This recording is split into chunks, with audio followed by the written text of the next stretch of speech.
Hello and good afternoon. I'm Mona Priya. Welcome to Updates at Noon. Infrastructural issues that have been long burdening the rakyat of Sabah can be overcome if the state government works together with the federal government to find a solution. Prime Minister Tan Sri Muhyiddin Yassin said even though the state government is capable of developing infrastructure themselves, the amount is small and still requires support from the federal government. This is to ensure even bigger and more rapid development. Furthermore, the Premier also expressed his understanding of the internet connectivity problems plaguing Sabah. That is very important. It is not about physical infrastructure, it's about connectivity, about virtual, about cloud. Ini suatu masa depan yang saya fikir amat mustahak. Sabah, sebuah negeri yang cukup besar, mesti ada hubungan seperti itu yang mesti kita utamakan. Supaya Sabah akan lebih maju, setara malahan lebih baik daripada negeri-negeri lain di semenanjung Malaysia. The launch of the Sabah Jendela program worth over 2.5 billion ringgit will further boost the internet development projects and connectivity to be enjoyed by the rakyat.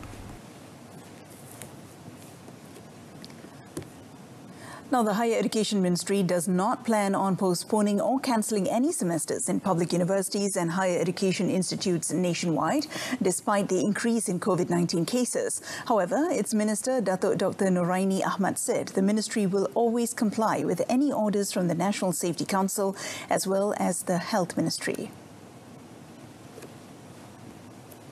Arahan dia tetap seperti biasa sebab di Sabah ini bukan semua tempat merah. Jadinya macam UMS terletak di Kota Kinabalu itu tidak ada, bukan red zone. Jadinya kita juga akan menerima pandangan daripada KKM dan pihak universiti berkenaan lah, sebab pihak universiti berkenaan juga akan dia selalu koordinate di dalam mesyuarat MKN negeri. She said this after the launch of program UITM Prihatin in Shah Alam. Study sessions are carried out as usual according to standard operating procedures, which must be adhered to in every university and public colleges nationwide. The Rural Development Ministry has allocated 120.5 million ringgit for the implementation of Rural Electricity Supply BELB program with grid connection in 3 zones in Sabah. Its Minister, Datuk Dr. Abdul Latif, said it will involve 7 districts. The BELB project for Zone 3 had already begun on 19th August this year and is expected to be completed in August 2022. It will benefit 580 households in the 7 districts. Zone 3 involves the districts of Kudat, Pitas, Kota Belud, Tuaran, Kota Kinabalu, Papar and 2 villages in Sandakan. The project is conducted by local company Teras Era Maju Sdn Bhd. Speaking at an event in Kampung Landung Ayang Kudat, he said with this initiative, the villages will glow like urban areas. Also present at the event was Perikatan Nasional Young Candidate for Dun Tanjung Kapur, Nurliza Datuk Haji Gurrahman. All non-Malaysian individuals entering the country via international gateways are required to pay the full non-government subsidized quarantine costs at 4,700 ringgit. Senior Minister for Security, Datuk Sri Ismail Sabri Yaakob, explained that the cost consists of 2,600 ringgit operational costs and 2,100 ringgit for accommodation. For the second and third individuals who share a room with the first individual, they will be charged half of the accommodation cost, which is 700 ringgit. Children below the age of 6 years old are allowed to stay free of charge. Meanwhile, Datuk Sri Ismail added that the government has decided to retain the subsidized quarantine cost for Malaysians. They will only need to pay 2,100 ringgit for the accommodation, as decided and implemented before. The operating cost of 2,600 ringgit will be borne by the government. Since 24th July, a total of 33,534 individuals had returned home through the country's entry points. They were placed into 67 hotels and 8 other premises, including public training institutes, ILA, and private higher education institutions nationwide. The Malaysian Armed Forces, MAF, has denied allegations that there were COVID-19 infection cases among its personnel after dipping their fingers in indelible ink during the early voting process for the Sabah state election on Tuesday. MAF in a statement today said the allegation, which went viral on social media, was fake news and can cause confusion as well as raising concern among the people as well as disrupt the state election process. Therefore, the public is advised not to be easily influenced by any news that can cause concern in the community. The statement also reminded the public that any individual disseminating fake news could be charged under Section 233 of the Communications and Multimedia Act 1988. It added that members of the public could get the latest information on COVID-19 via the official channels of the National Security Council and the Ministry of Health. An unemployed man was brought to the Sepang Magistrates Court in Selangor on 2 counts of dealing drugs.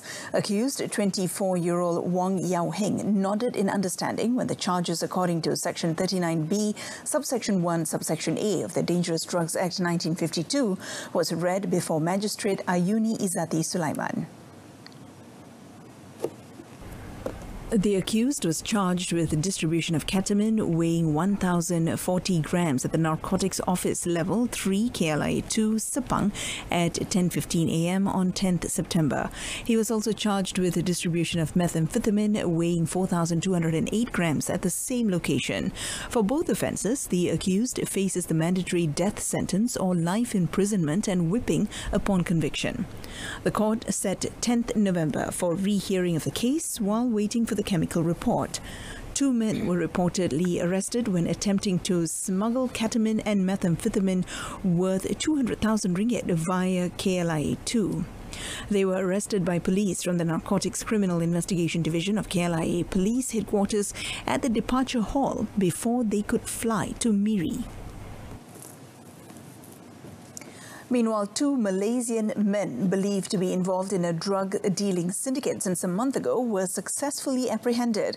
The suspects, aged 27 and 33 years old, were arrested in 2 separate locations in Sungai Dua and Butterworth, Pulau Pinang. According to Narcotics Criminal Investigations Department, NCID of Intelligence and Operations, Principal Assistant Director ACP Lucas Ana Akit, they have been remanded for 7 days. During the operation, police also confiscated 352 compressed packs of ganja weighing 345.4 kilograms worth over 800,000 ringgit. The drugs were smuggled in from neighboring countries to be distributed locally. It was found in the vehicle of one of the suspects when he was arrested in Butterworth. Kesemua dadah yang dirampas ini, tuan-tuan, perempuan, dianggarkan boleh digunakan oleh pengguna dadah ni boleh menampung seramai 690,800 orang pengguna untuk jumlah dadah yang kita rampas ni. Dan untuk ujian saringan urin kedua-dua mereka ni, kedua-duanya positif. Yang seorang positif meth, yang seorang positif meth dan morfin. 3 luxury cars used for distribution of the drugs were also seized. The case is currently being investigated under Section 39B of the Dangerous Drugs Act 1952.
Welcome back.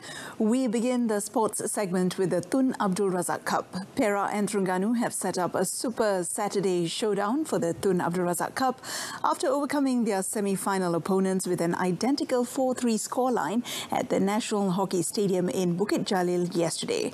9-time champions Perak edged 19-time champions Kuala Lumpur, while 2-time champions Terengganu ousted Pahang.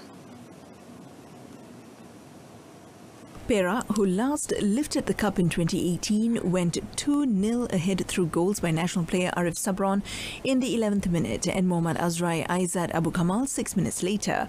Another national player, Mohammad Sharil Sabah, reduced the deficit for Kuala Lumpur when he netted a field goal in the 19th minute before side Mohammad Shafiq Said Cholan restored Perak's 2-goal lead with a penalty corner goal in the 24th minute.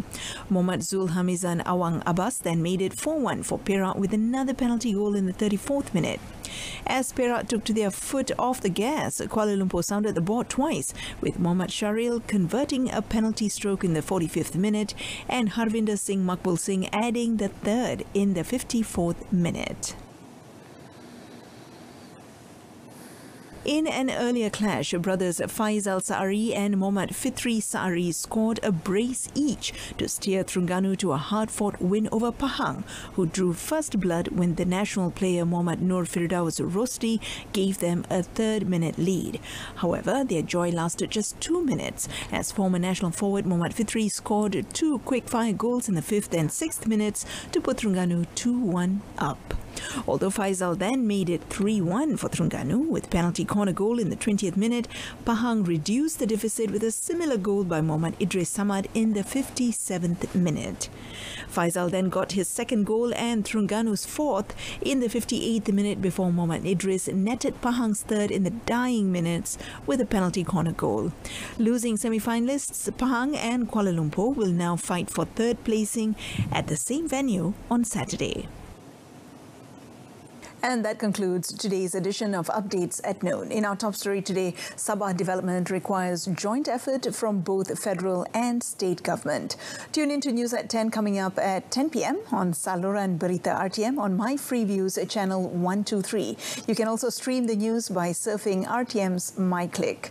I'm Mohana Priya. Thanks for watching and stay tuned to TV2.